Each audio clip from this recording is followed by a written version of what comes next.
Bom dia a todos. Aleluia de estarmos aqui, comemorando o início daquilo que liturgicamente chamamos de a Semana Santa.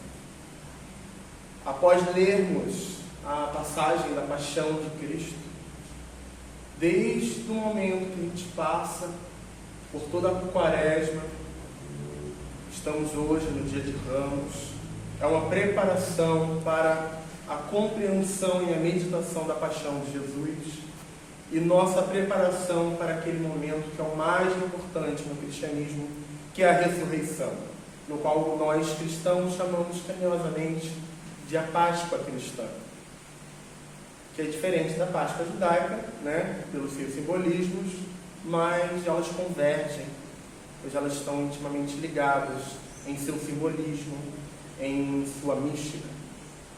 Mas a gente lembra, antes da mística da libertação da Páscoa, a gente foca naquele que é o nosso Senhor, que ultimamente tem sido tão esquecido.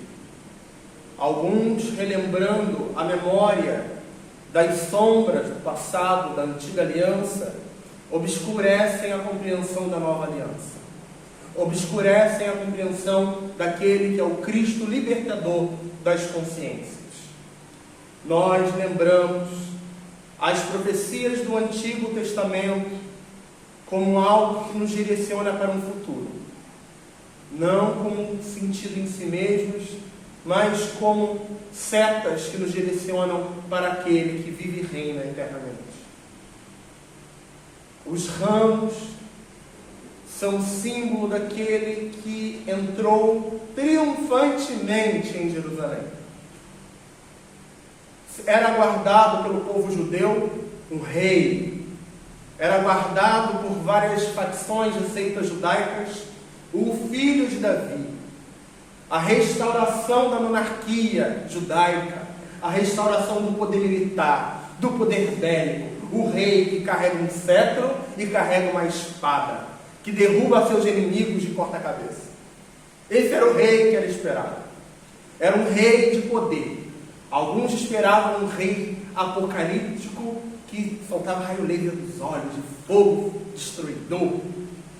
Alguns esperavam um Messias fino e elegante que depusesse o poder estabelecido que era Roma e libertasse o povo judeu. Alguns esperavam que Israel fosse nova Roma, que dominasse todos os povos e botasse seus inimigos debaixo dos seus pés, como diz uma passagem.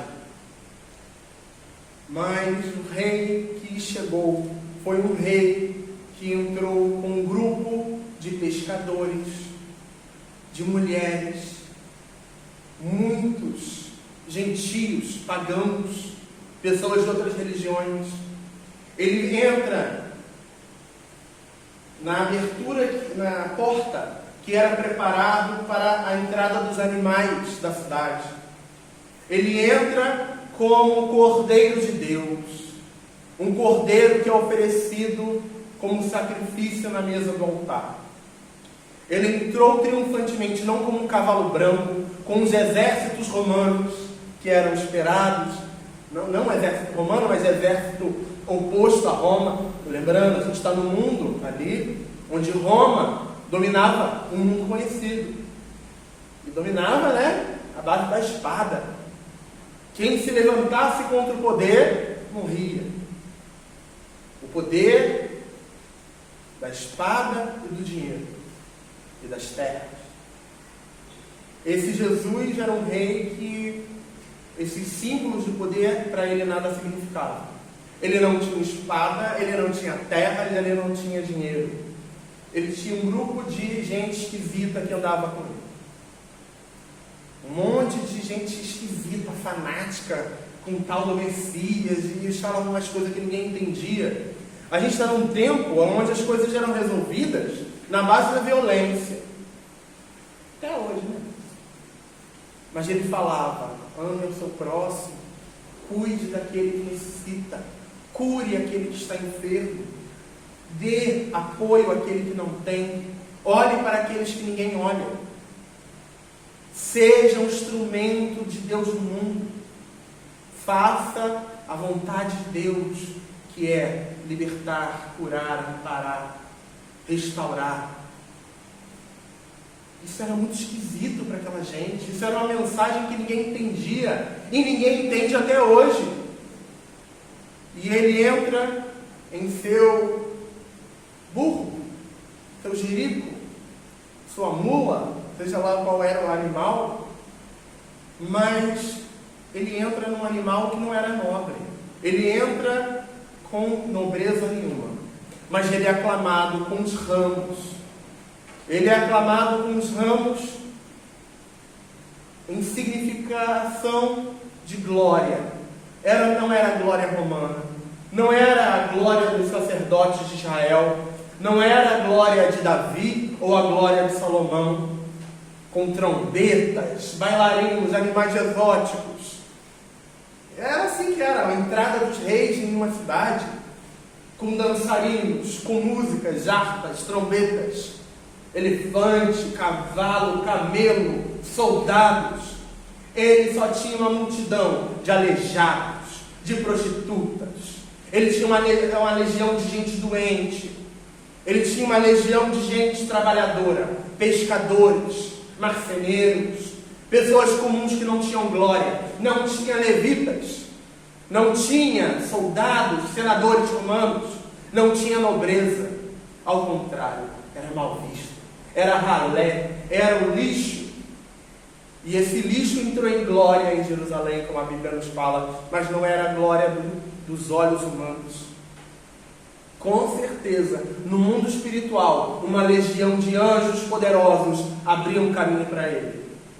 Caminho para a glória e a coroação que iria ser reservada a ele com sofrimento, humilhação, chicotada, uma coroa de espinhos, uma condenação humilhante, injusta para aquele tempo. Ele foi colocado ali para ser condenado. Ele foi colocado lá como uma ovelha em meio de lobos. Pessoas corruptas, onde um sistema de poder político de corrupção, com Roma, o poder odiano, com seus líderes fantoches que dominavam aquelas regiões da Palestina, a corrupção do sistema religioso que existia, com os sacerdotes que queriam dinheiro, líderes religiosos que ansiavam e amavam o dinheiro e fariam tudo por dinheiro, e se estivessem aqui novamente, fariam tudo por dinheiro. Nada diferente de hoje em dia, né? Nada diferente de hoje em dia. Muitos falam o seguinte: se Jesus chegasse novamente nos dias de hoje, ele seria crucificado novamente. Pois a mensagem dele não é a mensagem do sistema do mundo que nós temos, de glória, poder, autoridade. Jesus é a contramão disso. Jesus é a oposição. No outro reino que ele vem trazendo, uma outra perspectiva, aonde os menores desse mundo serão os maiores na glória de Deus, e aonde os maiores nesse mundo estarão em escuridão, em sofrimento. A gente lembra o nosso rei que vive no nosso coração, o nosso rei que tem que reinar em nosso coração, com a coroa de espinhos, mas na glória uma coroa de valor inestimável, de luz e majestade.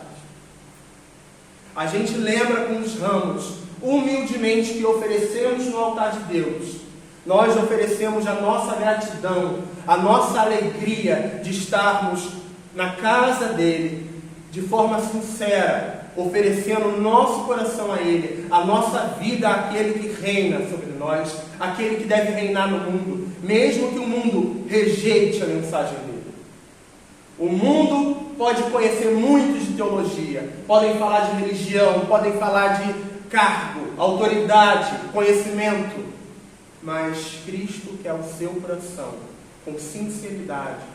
Você que reconheça Ele como Rei, você que reconheça Ele como Senhor do Universo.